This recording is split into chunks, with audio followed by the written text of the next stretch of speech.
I was sitting at the bar with a beer, looking out the window at the waves on the lake.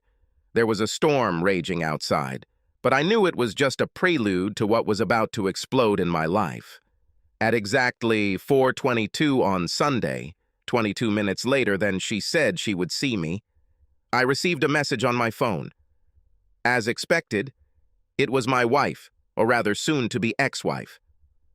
The message read, "Where are you?" The question was, is she really so stupid?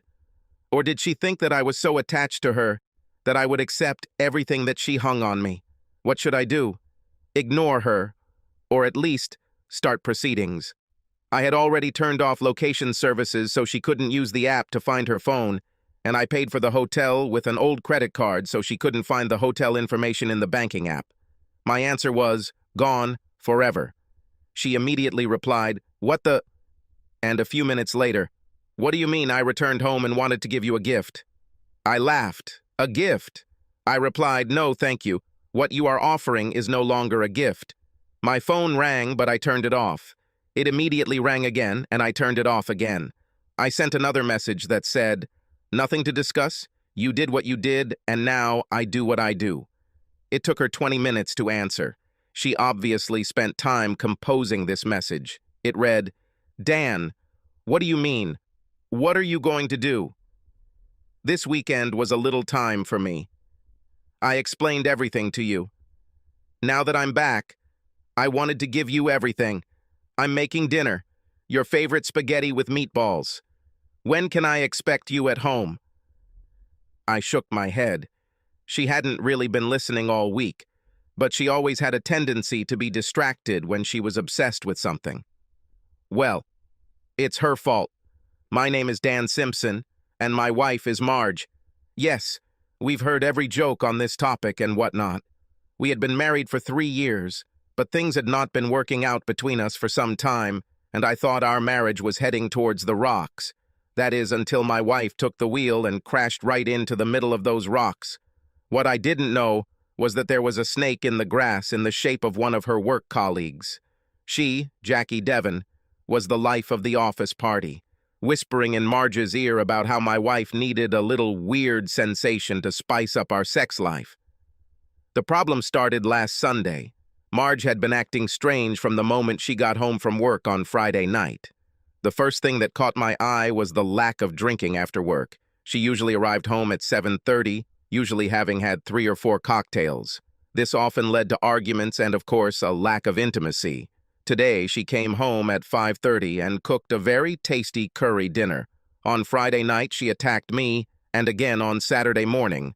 Instead of going to the gym and shopping on Saturday morning, where she would have met Jackie, she asked me to go shopping and have lunch with her.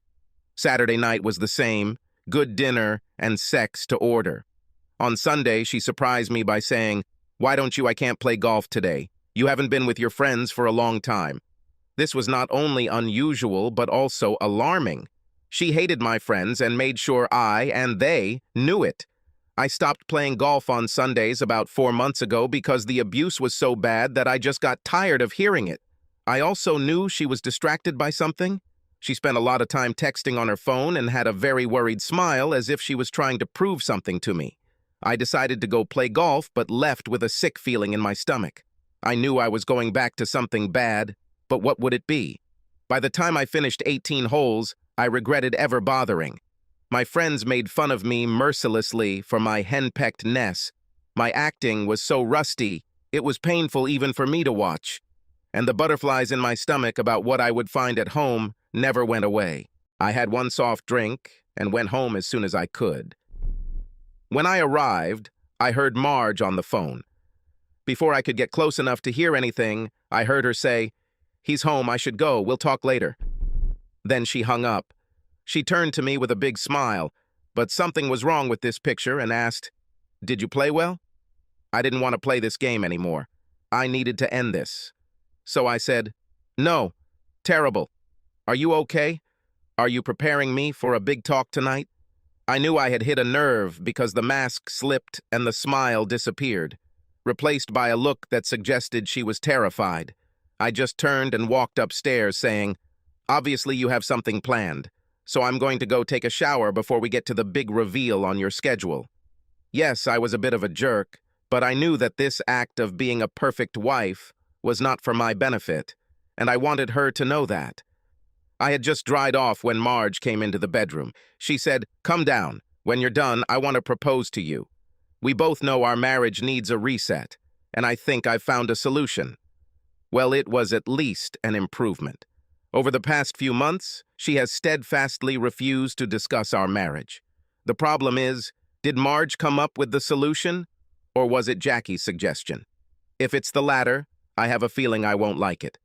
As soon as I changed, I went downstairs and found her sitting in her office, working on the computer. We had a large two-seater desk, which meant we could both work on opposite sides of the desk, and we both set up our own workstations. I had a desktop computer, a printer, and trays. She had a laptop, a printer, and a large space that she filled with junk, mostly magazines. I sat down opposite her and she looked up at me and smiled. She began to explain her train of thought.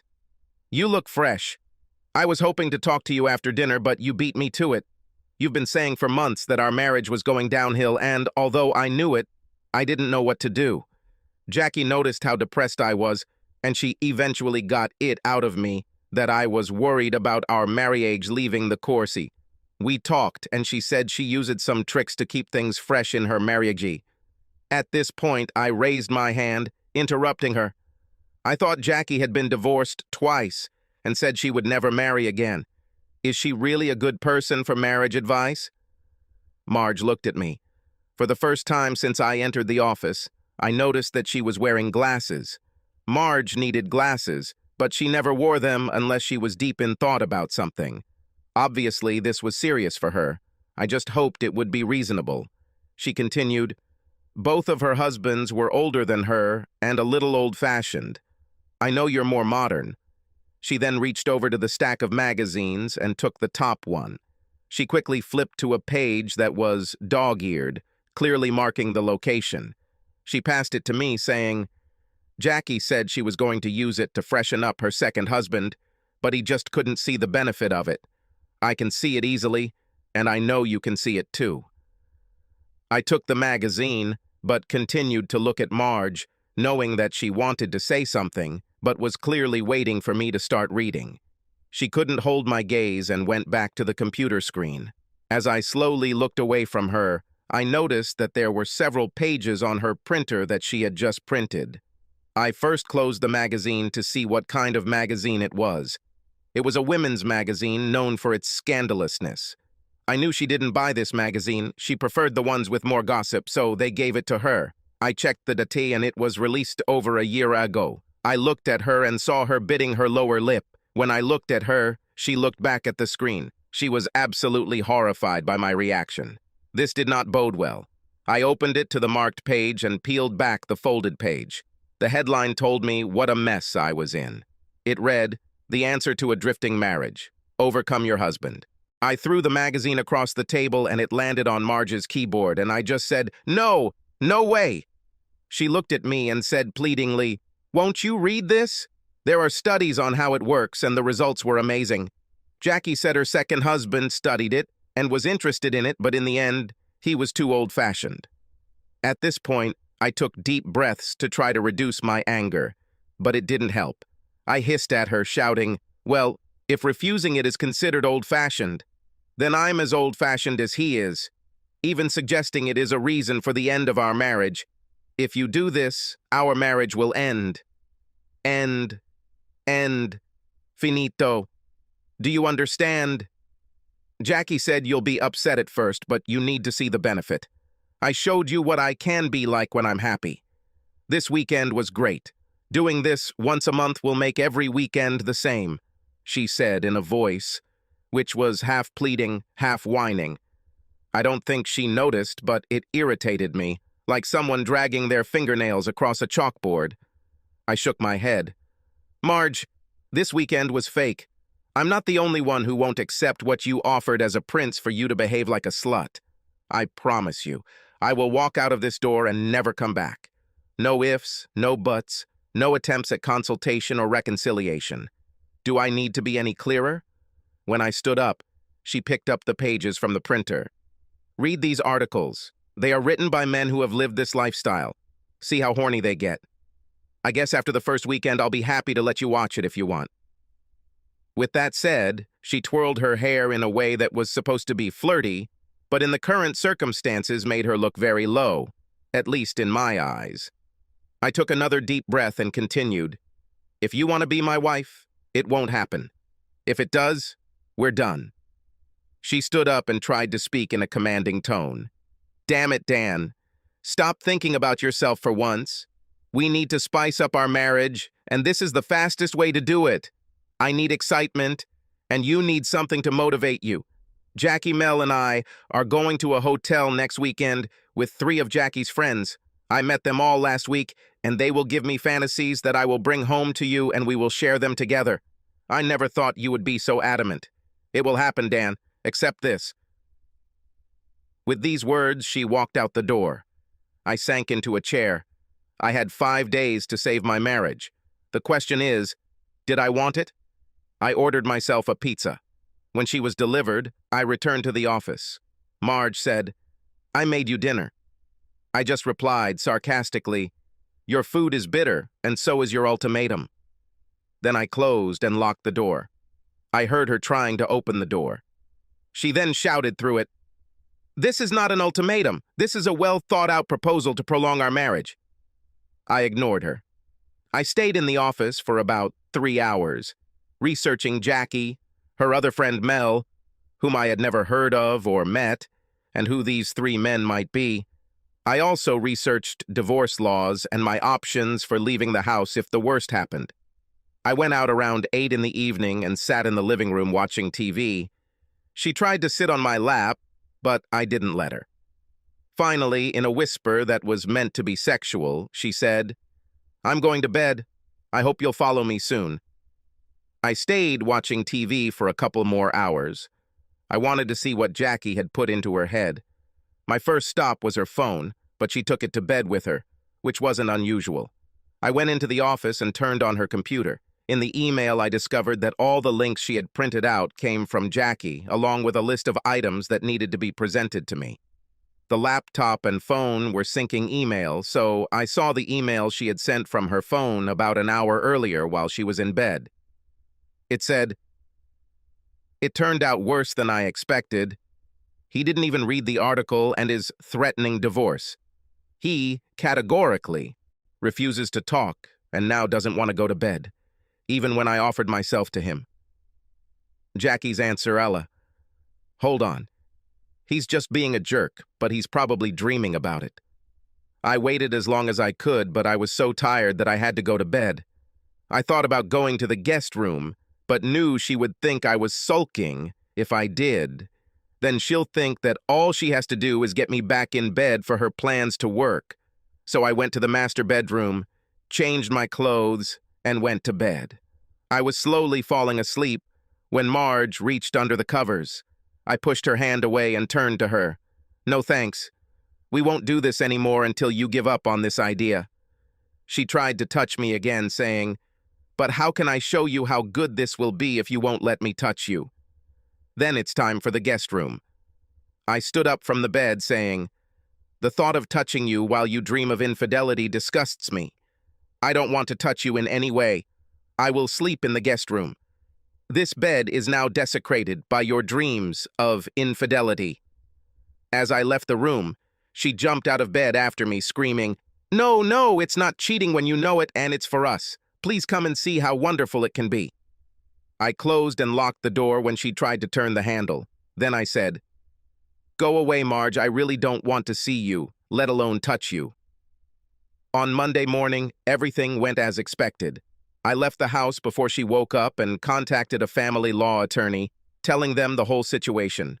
Our finances were simple, no children, current home rented. We were looking at a new house, but didn't sign any contracts. I made more than her, but child support wouldn't be an issue since there were no children, and I paid rent. I didn't need proof of infidelity, so I asked a lawyer to prepare the papers for a divorce based on unreasonable behavior that resulted in irreconcilable differences. Then I went to the bank, opened a new account for myself, and split my savings and investments in half. Back at the office, I changed the account for my salary from the general account to my new account. I also prepared letters to the landlord giving a month's notice and letters canceling all utilities. When I returned home on Monday evening, I found Marge dressed in a tight t-shirt and loose shorts, apparently with the intention of showing off her charms and giving me easy access to whatever she was doing. I also smelled dinner. She's never cooked on weekdays, so she went full throttle. As I walked through the door, she turned to speak, but I didn't look at her. I just walked up the stairs into the guest room and closed the door, locking it behind me. I remembered to pick up all the door keys before I left this morning, so there was no need to change the locks or barricade myself. About 10 minutes later, I heard someone trying to open the door. There was then a knock on the door before Marge said, "Dan, dinner is ready, and I was hoping we could make a little love tonight." I lay on the bed and said, "I'm not hungry. You canceled your weekend trip?" She cleared her throat and replied in an arrogant tone, "Of course not. That's why I feel so sexy. I can't wait to see you walking me out on Friday and then see you sitting on the couch on Sunday, waiting to hear all about it and then have me back, and I'm excited just thinking about it." I laughed. I don't know why, but I knew it was an unpleasant laugh. "Marge, that's not going to happen. All you're doing is ruining our marriage. Go down and think about what you're doing. I don't want to see you, and the thought of touching you now makes me sick." She knocked on the door and demanded, "Dan Simpson, come out here right now. This is important to our marriage. You need to start getting used to it." I didn't speak, I didn't move, but the worst thing was, I didn't feel anything. I should have been sad, but I wasn't. I mourned my marriage later. At that point, I just wanted it to end and started hoping she would just do it so I could start the divorce. Tuesday morning, I got up early and went to the master bathroom to shower.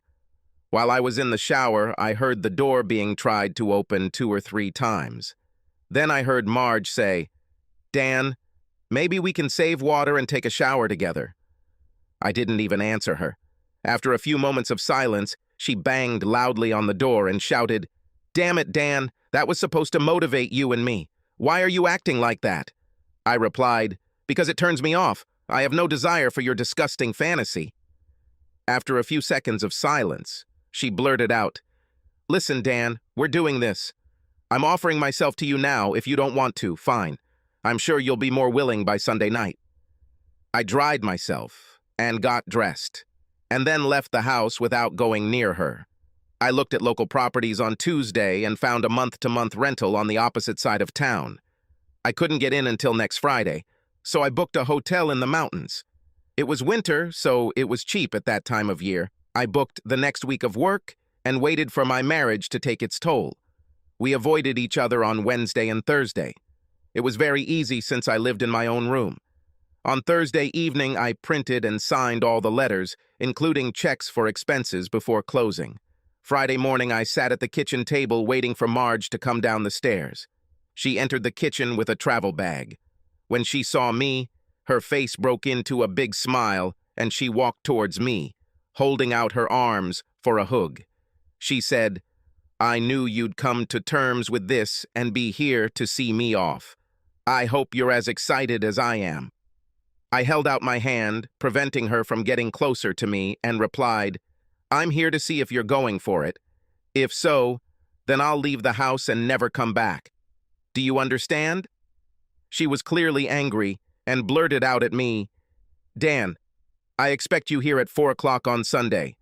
This is how our marriage should go. If you are not here, I will impose a ban on sex for a month." I actually laughed at her delusions. "You are not listening. If you do this, I will impose a ban for life. I will be home at 7 in the evening. If you are not here, then our marriage will be history." I was useless at work all day. I left work early and went to see a lawyer. He completed all the paperwork, and I showed him the bank statements confirming that I split everything in half. We agreed that my wife would be served with the papers at 8 o'clock on Monday morning at my former home. As I was leaving the lawyer's office, I received a text message from an unknown number. There was a photo of my wife with a man holding her hand, and they were standing at the front desk of a hotel I didn't recognize. The message read, "It's time for you to become a cuckold weakling." I showed it to a lawyer who made copies. I went straight to the post office and sent various letters. Then he returned to his former home, where he packed a bag to last him a week. I put the rest in the car and drove to a rental storage unit, where I rented a locker for a week and left all my stuff there. From there, I drove to a hotel in the mountains, checked in, and went to a bar to begin mourning the death of my marriage. So, as the rain pattered off the big window, I felt the warmth from the big open fire and the warmth from my bourbon on the rocks. The first message came through my phone. I smiled when her second message came with, "What the—" I wondered if she really thought that I would become her cuckold. Did she really not understand me at all?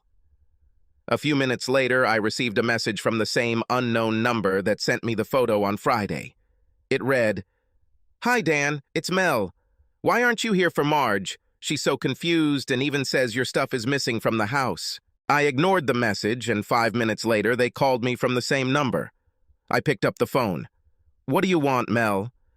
She didn't expect me to be so abrupt and faltered a little before recovering. "Dan, your wife is waiting here for you to take her back. What are you up to?"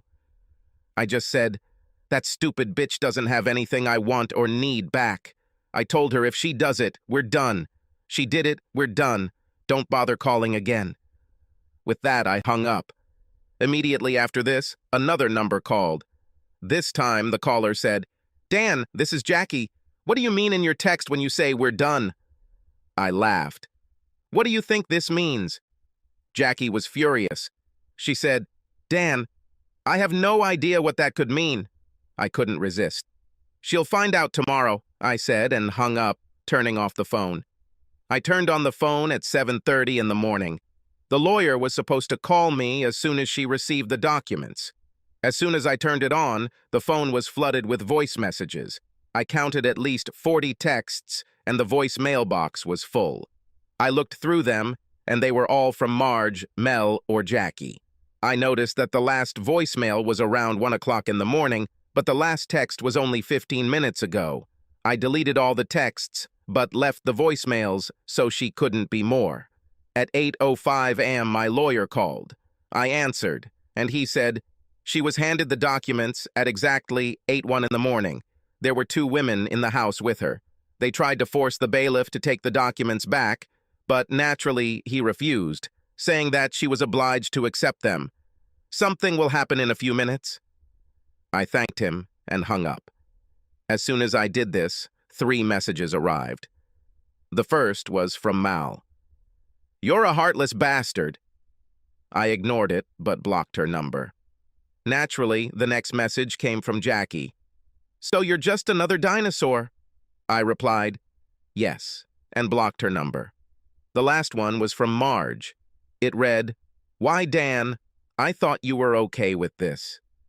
I couldn't help but laugh. I replied, "I have made it very clear that I do not agree with your plans, and if you continue, this will be the end of the marriage. Get a lawyer, and let's end this marriage." I left my room and went to breakfast. The hotel was surprisingly busy, and the breakfast was very good. I had just finished my coffee when my phone rang. I looked at the screen expecting it to be Marge, but it wasn't. It was my mother. I replied, "Good morning, Mom. What are you doing today?" The answer was not helpful. "What do you think? You expect me to accept you divorcing your wife? Get a grip and get back to your wife. You need her, and she won't do it too often." I was stunned. I expected my mother to understand that I could not live with what she had done. I said, "You know she went away for the weekend to cheat on me. Did she explain to you that she intended to do this regularly? If you think I can accept this, then you are not the woman who raised me with a moral compass and self-respect." She laughed and said, "This is the 21st century." I hung up. I'm not going to put up with this nonsense. I was inundated with messages from many people. The messages were pretty much the same. They all told me to accept what she did and go home. I just blocked the numbers. At the end of the week, I left the hotel, drove to the storage area, and headed to my new apartment. I wasn't looking forward to work on Monday. I was out of reach last week. But come Monday, everyone will know where to find me. I had a bad feeling, so I called my boss and told him what happened. He was amazed, not only by what Marge had done, but by how many people were trying to get me to accept it. I asked to be allowed to work from home, and he agreed. At 10 o'clock on Monday morning, he called me and said, "This is ridiculous. Marge, your mom and 2 or 3 others are calling every few minutes trying to talk to you. When we say you're working from home, they want your address. Now Marge and your mom are in the waiting room and are basically causing trouble by refusing to leave the front desk. You need to do something, and you need to do it now." I called my mom. She immediately responded, "Where the hell are you? Why are you ignoring your wife, and why haven't these divorce papers been withdrawn yet?" I took a deep breath. These documents will not be revoked. I will no longer, and I never want to be with my soon-to-be ex-wife. I work from my new home and will be filing for a restraining order. She laughed and said, "You think that's going to stop me?" I laughed back. "Probably not, but the prison food you'll have to eat, yes." I hung up and called my lawyer. I told him the whole story and gave him my boss's number. 2 hours later, my wife and mother were served with restraining orders prohibiting them from coming within 500 yards of my workplace and new home. My lawyer asked that my address be kept secret. This at least calmed things down in the office, but they were calling me around the clock and I had no choice but to block them. 3 months later, we were in court. Marge found a shark among the lawyers with a plan to try to derail the divorce. Her first plan was to argue that her behavior was not unreasonable, arguing that the weekend away was not for sex. The photo and caption ruined that theory, but they forced us to confirm the photo and we even had to figure out the location. Luckily, one of my lawyer's staff recognized the hotel and we were able to obtain hotel security footage to confirm the photo and time. My mother, Marge's friends, and even my sister testified about why we should stay together, and today's hearing was for them to testify and to consider Marge's request for forced marriage counseling. At this stage, I was tired of suffering. Every time I left the house, I met someone who pressured me to go back to Marge. I was harassed at the grocery store by an uncle who my wife asked to talk to me.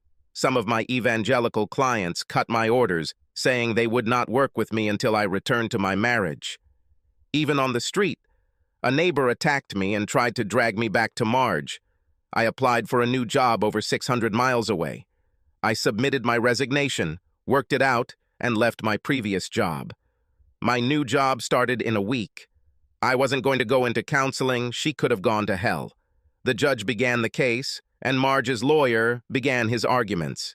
He said we were a happily married couple, and everyone who knows me thinks I'm making a huge mistake. He called my mother, sister, and several friends, or former friends, to the stand. They all testified about our marriage and urged the judge to deny the divorce, or at least impose an obligation on me to undergo marriage counseling with instructions to enter into the reconciliation process. Marge then stood up and made an impassioned appeal to the judge. She began, "Your Honor, my husband and I have been together forever. We were the perfect couple. Both our families see this, and we will provide a loving and stable home for children. Lots of children. Yes, I made a terrible mistake because I listened to people whom I considered friends. But now I understand that they just wanted me to be just like them.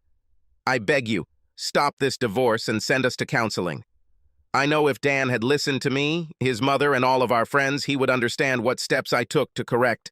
Let me tell you what steps I have taken to make sure this never happens again, and the love I have for him, and only him. Please, Your Honor, do not allow this divorce.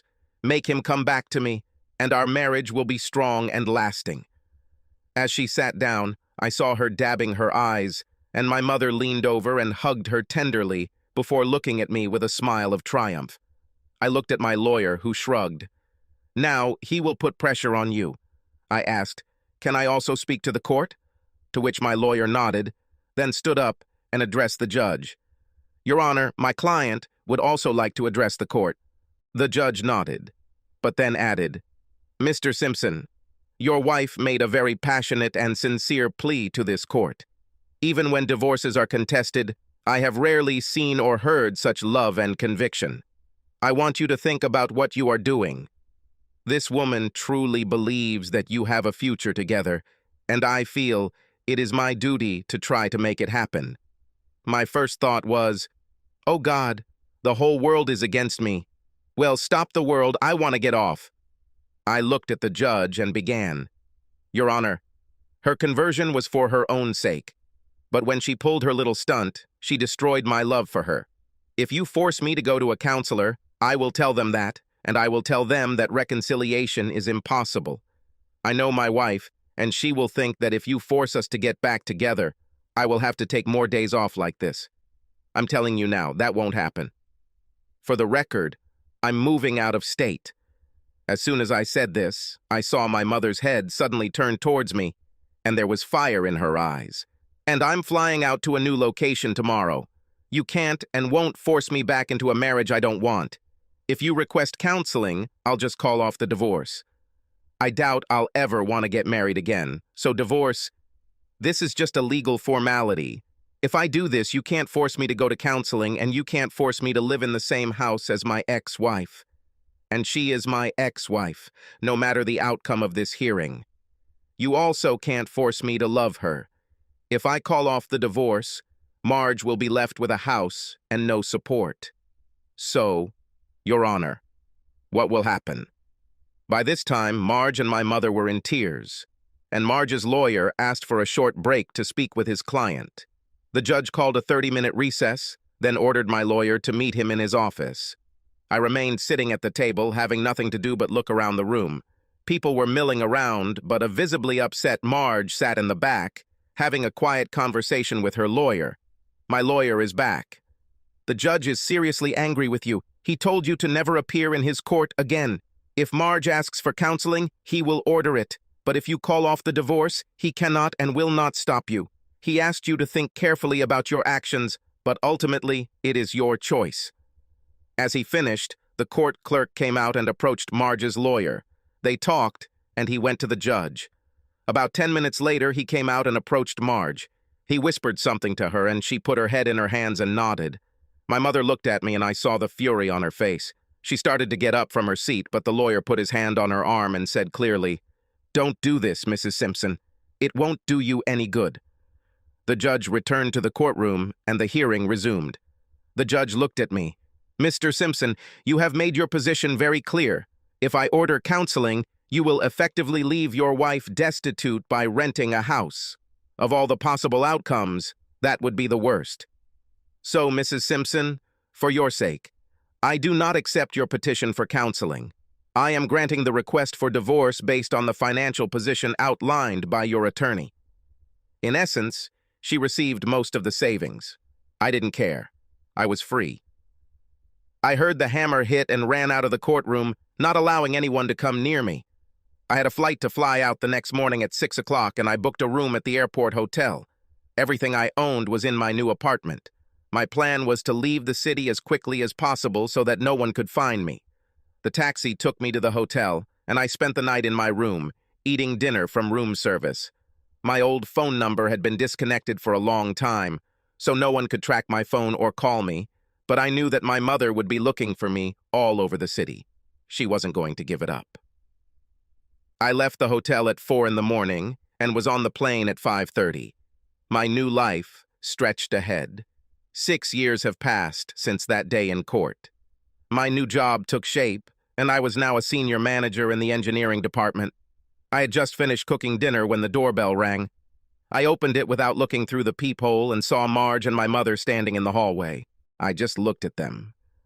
"So, even now, you won't leave me alone?" My mother practically pushed me out the door, and then they both walked into my house. I closed the door and followed them. Both sat down without an invitation. My mother began, "Well, Dan, I thought you'd have calmed down by now. We found you 6 weeks ago when you registered to vote in this town. Marge has found a new job in the area and will be moving into this apartment. She needs you and you need her. I'm sure you're miserable without her." I just smiled when I heard the door open.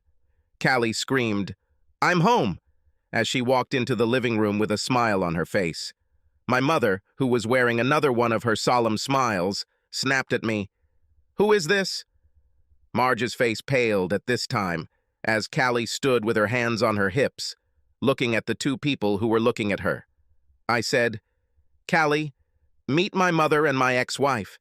They were just stopping by for a minute, but I think they'll be leaving soon." Callie turned around so they could see the obvious small baby bump on her body. I saw Marge's hand go up to her mouth. All my mother could say was, "Is this yours?" My smile told her everything she needed to know. I said, "Don't worry, Callie made sure I was nothing but happy." With that, I took mother by the hand and said, "It's time for you two to go back to your lives and leave me alone with yours. Goodbye." I pushed them both out the door and turned to Callie. "The supper is ready. Subscribe to our channel so that your second chaff doesn't cheat on you, and go ahead and listen to the next story, because this story is nothing compared to the next one. If you're under 18, don't even think about listening to the next one." Second story. You wouldn't call Maidstone a beautiful town. It used to be a town where local farmers brought their livestock and food to sell.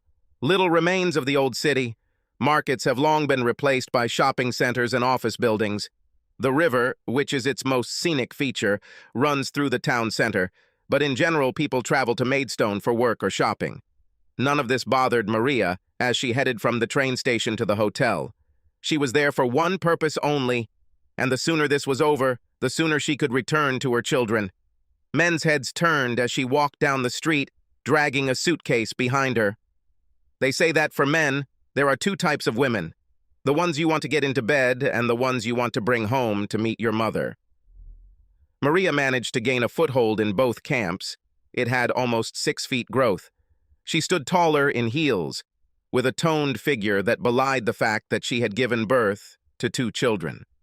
Her long, dark hair flowed over her shoulders, framing her oval face with piercing blue eyes. She had the elegant gait of a woman accustomed to high heels, and her hips swayed as she walked. Today, she was wearing a black skirt suit. The tailored jacket accentuated her small waist, and the hem of the skirt fell just above her knees. She first saw him when she approached the hotel. He was tall and broad-shouldered, with a confident gait. A little over 40, she thought, looking at him. His hair was short and dark, but was beginning to turn gray. He was wearing a dark linen suit. Brown loafers on his feet completed the image of a man dressed elegantly and confident. She tried to imagine her husband William wearing such clothes. She thought it would suit him.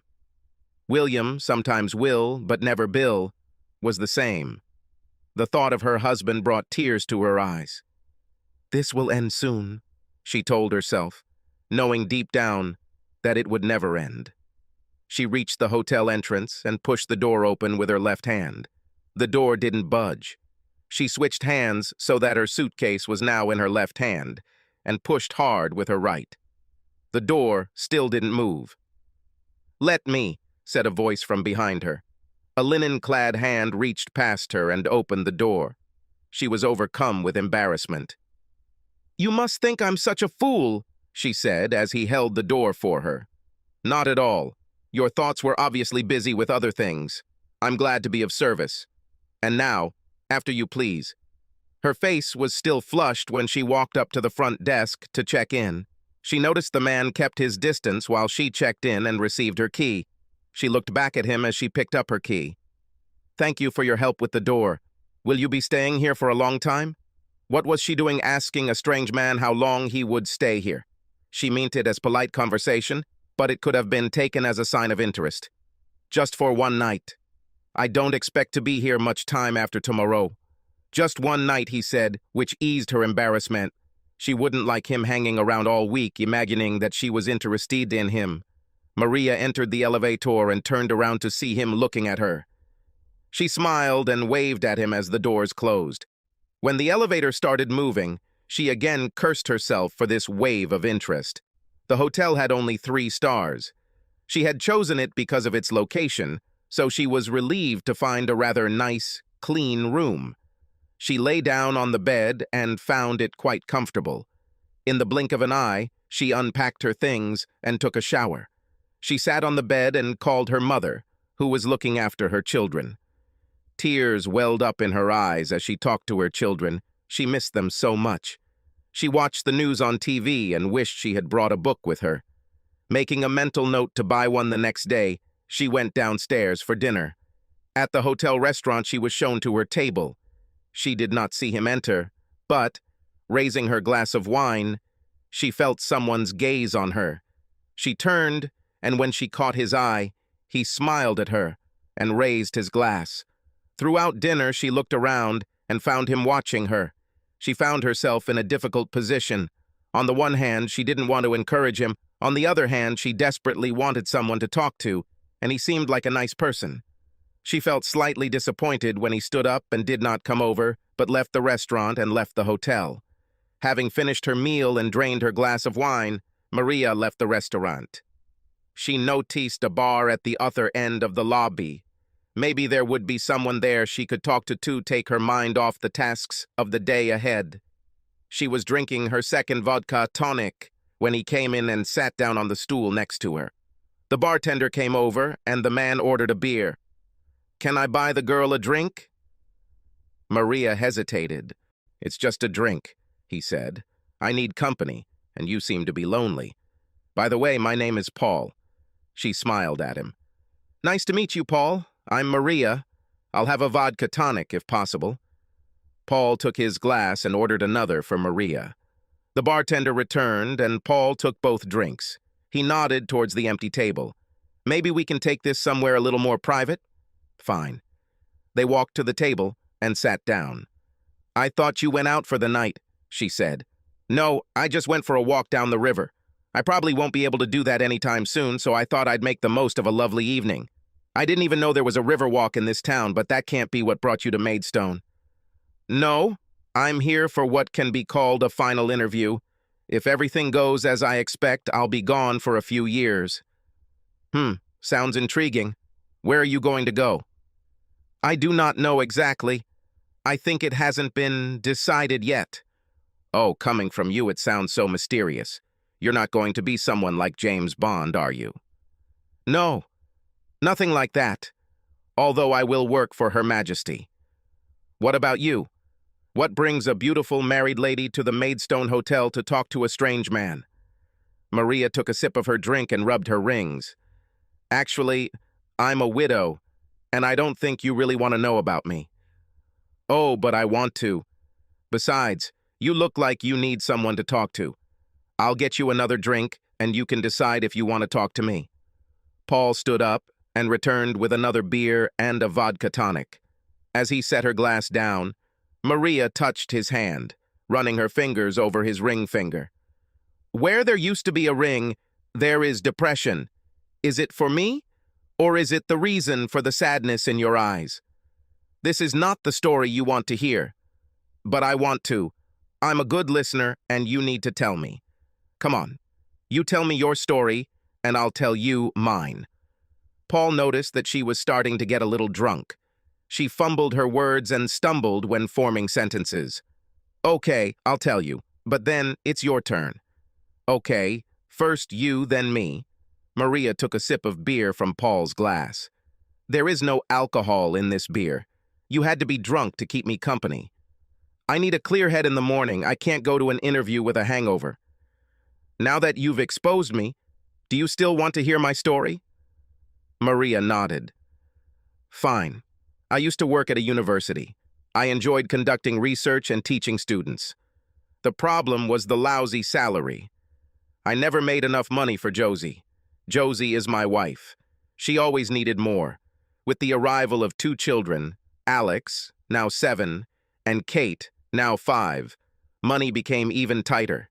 Josie started working extra hours in the evenings, and at my university I pushed for more pay.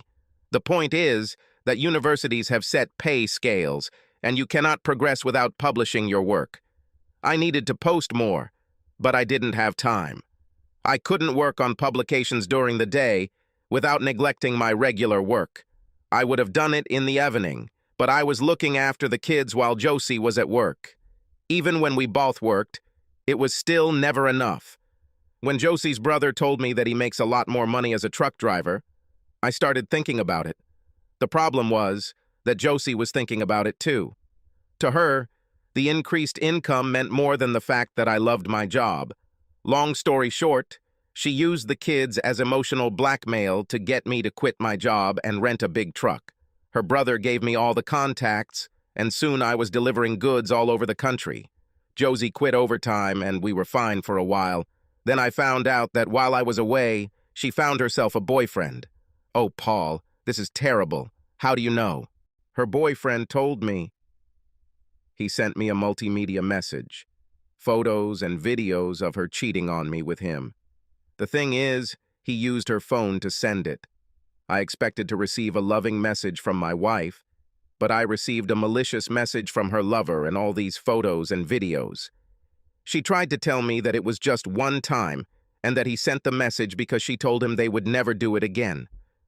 So you didn't believe her? You should have seen the look in her eyes in those photographs. She hasn't looked at me like that in years. I couldn't look at her again without seeing those images. Divorce was the only option. Once Josie realized I was serious about the divorce, she became terrible. She told me he wasn't the first and wouldn't be the last. It was my fault that I didn't make enough money for her to stay home. After the divorce, I should have had access to my children, but I haven't seen them in 5 months. Either they are unwell or they have a special day off. Then they go on vacation during my time and things like that. Maria stood up, walked over to Paul, kissed him on the cheek, and pressed him to her chest. How could she do this to you? No wonder you want to run away. What about her lover? What happened to him? She began to wobble in her high heels, and Paul felt the need to help her back into place. Once she sat back down, he continued. Well, of course, he was married, but there is no point in pursuing him. He died in a traffic accident about 3 weeks after he sent me this message. Does his wife know? No, I do not think so. I don't see any point in adding to her suffering. The poor woman lost her husband. What good would it do for her if she found out that he really was a worthless piece of shit? Well, if I had my way, I think I would want her to know. This will help her move on. Now she looks at him as a kind of saint, and for her, no man will ever compare to him. If she finds out he's a bastard, it'll be easier for her to find someone else. You have to tell her, Paul. You have to. At first she will hate you for it, but later she will be glad that you did it. Promise me that you will tell her. Paul shook his head. Maria stamped her foot and spoke sharply. Promise me, or I won't tell you anything about myself. Fine. Okay. I promise. Maria took another sip of her drink. So now you want to know why I'm here? I'm here to face the man who killed my husband, my William. Someone killed him? Oh my God, this is terrible. How did this happen? Well, they call it an accident, but he killed him just as surely as if he had pointed a gun at him. He may not have wanted it, but he did nothing to avoid it. Maria, you speak in riddles. How did he kill William? He crushed it. Poor Will was sitting in his car on the side of the road, and this man crashed into him with a 40-ton truck. It flew off the road onto the side of the road and crushed his car like a matchbox. He didn't stand a chance. Tears flowed down Maria's cheeks. Her anger caused a rush of adrenaline, and her speech became less slurred. She dabbed her cheeks with a napkin. Paul waited for her to calm down. But it was an accident, right? I mean, he didn't hit him on purpose, did he? Maria began to sob. Paul put his arm around her and held her close. The sobs stopped, and she continued. He was texting, Paul. Witnesses saw this. He kept his phone on the steering wheel and sent a message. That's why he lost control of his truck. He was speeding 60 miles an hour down Detling Hill, texting. My beloved husband had to die so he could send the message. Paul held her head to his chest as she cried. The bartender started to approach, but Paul raised his hand to indicate that everything was fine. Maria hugged him with one arm and pressed her face tightly against him. Slowly, she pulled herself together and pushed away from him. Sorry, Paul. I think I can handle this. She took another sip of her drink. Sorry. I need to go to the ladies' room. Paul watched her stagger towards the toilet. When she returned, her face looked better, but he noticed that she was still drunk. She caught the bartender's attention and ordered another drink. She asked Paul if he would like the same drink, but he shook his head. She returned to her seat and asked, "What else do you want to hear?" "Well, you could tell me about William. What kind of person was he?" Maria's face brightened, and the sparkle returned to her eyes. "Do you want me to describe him?" "He's tall, dark, and handsome. That's just the beginning. He had magnificent eyes. I could get lost in those eyes. When I was with him, I felt like the most important woman in the world. I saw other women look at me, wondering what I had done to deserve such a man. Even the girls at work, they all wanted to dance with him at Christmas parties. As he walked away from them, I saw the envy in their eyes as they looked at me. So he was good-looking, but that's not all, is it?" "No, that's not true, and that's not at all what he was. He was the best husband and father I could ever ask for. If he wasn't traveling, he attended all the children's school events. We didn't need anything, and he was the kindest, most loving person. I used to see other people struggling to save their marriages, and I felt so successful. It sounds like he was like a real angel. No wonder you miss him so much." Maria smiled at him. "Oh no, Will was not an angel. He was quite ruthless at work. He was willing to do anything to make a sale. Then, of course, there was rugby. Don't tell me he was a bad loser. Weil always said that there are no good losers, only losers. To make matters worse, he was a terrible winner. Will never understood the meaning of the word magnanimous in victory. When his team won, he was ruthless towards his opponents. So there was another side to him. Oh yes, but he never bought any of this into the house. This murderer deprived me of an exemplary husband." Talking about her husband definitely brought the color back to Maria's face. Well, what could this driver say in his defense? Nothing, and this makes it even more painful. He didn't even say he regretted doing it. Ah, well, he wouldn't be allowed to do that. His insurance company would have a fit. From a legal point of view, an apology is like an admission of guilt. He will need insurance to continue working. You mean he could still be driving? I didn't think about that. Well, he might have a family. He still has to put food on the table. Oh yes, I suppose so. I imagined him lonely, but you're right. He probably does have a family. In fact, it only makes things worse. If he has a family, he should be more responsible. The bartender brought her a drink. "This should be the last. The bar is closing now," he said. He returned to the bar and began to lower the shutters. "So how are you going to confront him?" She took a long sip from her glass. "That's why I chose this hotel. It is conveniently located near the courthouse. He is expected to appear in court tomorrow. I'm going to be there. He'll have to look me in the eyes and understand what he's done." "Understand? And what do you want to happen?"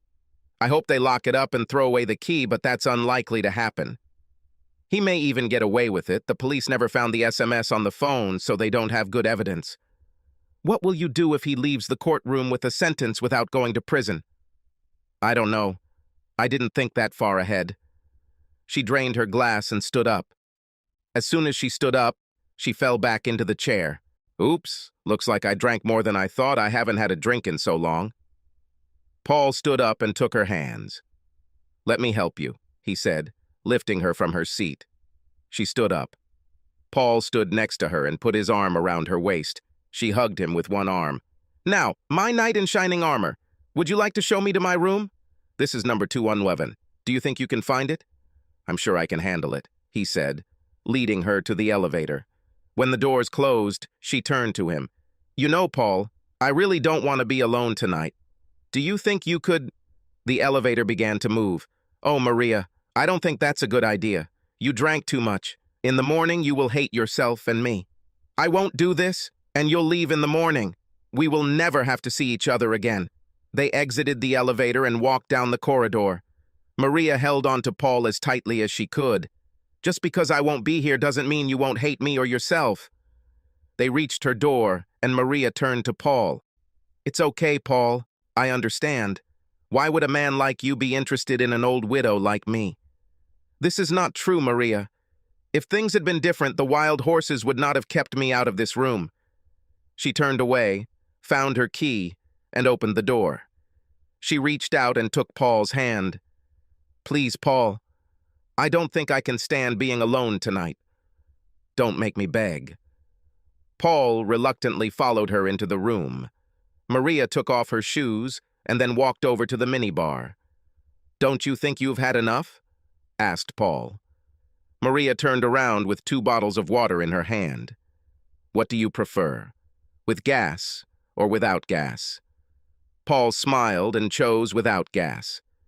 She brought him water, and when he took the bottle, she tilted his head and kissed him.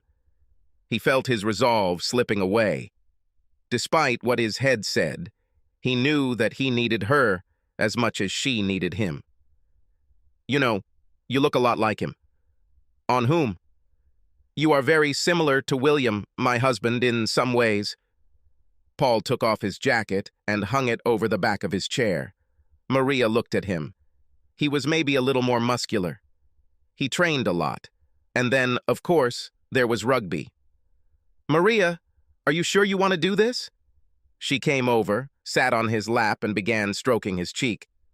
"Will you stop worrying about me? I need to be with someone tonight, and from what you're saying, you may not have a chance to be with a woman for some time. Why don't we help each other?" She kissed him, and this time Paul was very responsive. When they broke the kiss, Maria stood up, unfastened the waistband of her skirt, then let it fall to the floor. When she fell, the most beautiful, slender legs he had seen in a long time were revealed. She was wearing stockings and a girdle, which always turned Paul on. He watched her until the skirt was followed by a blouse, revealing a delicate lace bra that supported a pair of magnificent breasts. Maria was still unsteady on her feet as she stood in front of him, legs apart. She looked down at the bulge in his pants. "I see you like something about this old widow. There's nothing old about you, and yes, I find everything about you attractive. If things had been different, you would have fought me off with a stick." Maria took his hands and lifted him to his feet. She kissed him. "No more protests. I really need to be loved tonight. You seem like a good person. You're divorced. I'm a widow. So we're not hurting anyone. Just give me this night. I promise that in the morning I will still respect you." Maria woke up at 8 a.m. after the best night's sleep she could remember. What a dream she had. Her will came back to her. They made love, and it was wonderful. Her head was throbbing. Slowly, it all came back to her as she found her purse and took out a couple of paracetamol tablets. She headed to the bathroom. She remembered Paul. "Oh my God," she said to herself. "I rushed at him." After washing and dressing, she decided to find Paul before he left and apologize for her behavior. On the way to the restaurant for breakfast, she asked the receptionist for his room number. "Sorry, Mrs. Lancaster," the attendant told her. "Mr. Robertson checked out about 10 minutes ago. I think he was on his way to the post office, so you might catch him there if you hurry." Maria cursed to herself. No, it wasn't anything important, thank you. She had breakfast and headed to the courthouses. Upon arrival, she was greeted by a bailiff who told her name and directed her to the prosecutor in the case. He told her that there was no real need for her presence. "Sorry, Mrs. Lancaster, but you are not a witness. We only need you for a victim impact statement, which will only come after a conviction, if any. But we will get a guilty verdict, won't we?" "I can't say. Witnesses say that he was using his phone. The only phone the police found had not sent messages for several hours. His online records confirm this. If the defense uses this to introduce an element of doubt, he could get away with it." Tears welled up in Maria's eyes. "I want to look at him. Where should I go?" "Like I said, we won't need you until we have a conviction. If you want to watch the proceedings, you will have to sit in the public gallery." He walked her to the entrance to the public gallery and left her. Maria found a seat on the front bench of the gallery. She had a wonderful view of the entire hall. She looked at her watch. It was 10:15. While she was getting comfortable, 2 bailiffs led the defendant inside. Suddenly, she didn't feel very well. The defendant brought in was Paul. She ran out to the toilet. By the time she returned to court, Paul was in the dock, and the trial was in full swing. The clerk read out the charges. Paul Arthur Robinson, you are charged with dangerous driving and causing the death of William Robert Lancaster. How do you plead, guilty or innocent? Guilty, Your Honor. Silence filled the courtroom. The defense lawyer looked surprised. He jumped up and shouted to the judge, "I request a 10-minute break, my lord." I don't think my client fully understands the consequences of his statement. Mr. Jeffers, am I to understand that this statement came as a surprise to you? Yes, my lord. It is so. Very good. 10 minutes. Can I talk? Asked Paul. The judge nodded to him. I don't need 10 minutes, Your Honor. I know the consequences of my statement. But I can get you out, Jeffers hissed at him furiously. No more. You can't. He looked at the judge. I have a chance to tell you what happened, right? Yes, you can make an application for mitigation of punishment. Okay, then let's get on with it. This went on long enough. It took the court 10 minutes to calm the courtroom. Paul was led to the witness stand. Entering the box, he looked at Maria and mouthed, "I'm sorry." She looked at him only with contempt. "You bastard," she whispered back to him with only her lips. The judge told him to continue his statement. Your Honor, the witnesses were mistaken. I didn't send a text message just before the accident. Make up your mind, Mr. Robertson. You pleaded guilty, and now you say the witnesses were wrong. I didn't send a text message, Your Honor. I received a video message from my wife. Sometimes when I'm away, my wife sends me messages with photos and videos. You know these things, intimate photos, videos. She does this to show me how much she misses me, Paul continued. This message came from my wife's phone, but it was not from my wife. What I saw was another man bragging about having sex with my wife. It was such a shock that I could not function normally. This sounds more like a defense than a commutation, Mr. Robertson. No, that's not true, Your Honor. I know I should never have picked up that phone. Because I did this, the family lost their father, and the wife lost her husband. This is something I will always regret. So what happened when you saw this message? I really don't know, Your Honor. I don't remember much about the road. I must have been driving automatically. When my truck started to lean a little, it brought me back to reality. I saw that the car in front had stopped, but had not completely left the road. I was about to enter the outside lane, but when I looked in the mirror, I saw a car overtaking me. I slammed on the brakes as hard as I could and just prayed that there was no one in the car. It seems your prayers were not answered. They were not heard, Your Honor. I am truly sorry for the impact I had on this family. Paul finished, and Maria took the witness stand. She told the court about life without William. She spoke about the impact on the children of having their father taken away from them. By 1 p.m., the judge was ready to pronounce the sentence. He acknowledged that the impact of the report would have been traumatic and acknowledged the fact that the guilty plea would have saved taxpayers' money. He was handed down a sentence of 5 years in prison. Paul's head dropped as he was led away. Maria looked at him intently, but he never raised his head. Her feelings were in turmoil. She wanted to kill him for taking William, but at the same time she felt sorry for him. He too had a loss, and that loss led to what happened. On Monday at 9 a.m., Maria's friend Sally welcomed her back to work. Well, do you feel better now? Not really, Sally, no. I believe that no, 5 years is not that long to take a person's life. That's not what I mean. I thought I would make him understand what he did to me. I wanted him to suffer the same way I did. I expected to hate him. When he explained to the court what happened, I realized that his life had been shattered on the same day that he had shattered mine. Now I don't know what I feel. Well, you have a lot of work to do, so you have something to distract yourself with. By the way, if he pleaded guilty, why were you away from home for so long? I took a week off. Mom and Dad were looking after the children, so I decided to join them for a few days. We returned home yesterday. Well, I hope the break did you some good, girl, because you have a lot of work to do. The two women went their separate ways and did not meet again until lunchtime, when Sally poked her head through Maria's door. We're going to have lunch today. Do you want to go? No thanks, Sally. I need to go to the sorting office. The postman tried to deliver a package while I was away. Oh, hopefully something nice? I have no idea. I don't expect anything. Well, see you later. Maria went out to pick up the package and returned to her office, finishing her sandwich when Sally returned. She noticed an unopened package lying on the table. You don't mean to say that you still haven't opened it? Come on, girl, let's see what this surprise is. Maria giggled, then took the package. Using a letter opener, she peeled off the brown paper and cut the tape holding the cardboard box together.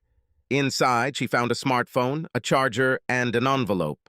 On the outside of the envelope were written the words, "I'm sorry I have to do this to you, but a promise is a promise." Maria had a premonition of imminent death, but Sally was looking at the phone. Wow, this is some kind of surprise. My brother has the same one. Do you have any idea how much it costs? Maria trembled when she opened the envelope. Inside was a short note. Hello, Maria. You will find everything you need on your phone in the messages folder. You need to look at the messages from Josie. You can do what you want with it. This includes the phone. I won't need it anymore. Paul. Sally excitedly grabbed her phone, turned it on, and started looking for messages from Josie. Here they are!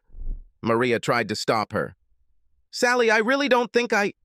Her speech was interrupted by the sound of Will's voice. Maria grabbed the phone and sat hypnotized. Hello, puppy. Will's voice came through the phone. Just letting you know that there is a real man in town, and your beautiful little wife just can't get enough of him.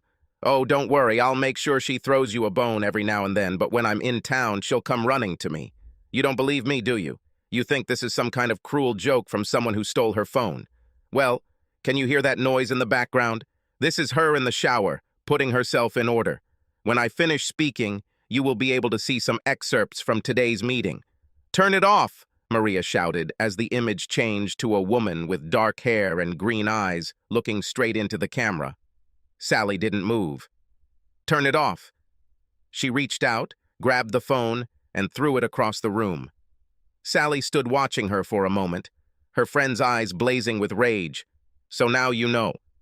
I'm really sorry, but I couldn't be the one to tell you. I don't have many friends. I couldn't afford to lose the best one. You knew, but you didn't tell me. Why? We all knew this.